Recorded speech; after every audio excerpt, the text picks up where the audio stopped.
everyone present here, the judges, my friends. I am Biplov Basnet from grade 9B representing Greenhouse. And today I'm here for my speech, and the topic of my speech is social media, the advantages and disadvantages of it in a student's life. What is social media? Well, social media is what we define as a website or an application through which we can send or receive information. We all use social media in our daily life, and that's a fact. If we see, even our parents have started to use social media as they get most of their information through Facebook and YouTube. But in a student's life, it's like a double-edged sword. It can be helpful in a way, and it can be not helpful in a way as well. For example, meet James. James is a person who's currently studying in the US.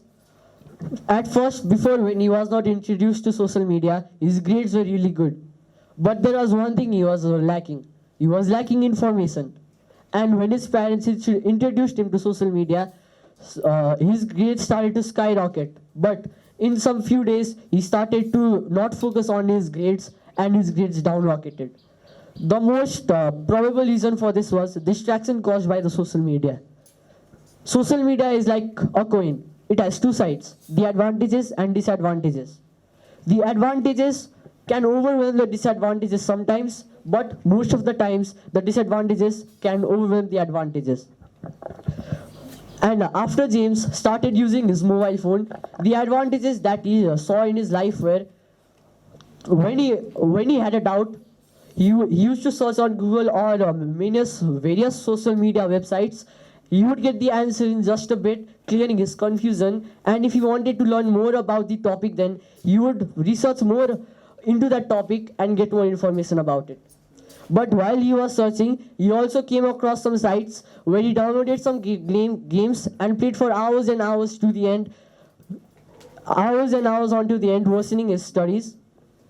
But when he opened his eyes about studying, he finally thought about the advantages it caused and the disadvantages it's currently having in his life.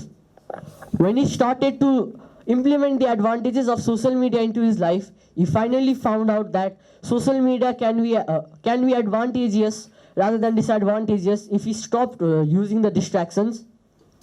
He also found out that his hobby was art, because he started to linger onto those art websites. He started to learn art, and he currently thinks of himself of being an artist. There's a lot of advantages of social media, and it can be like a double-edged sword.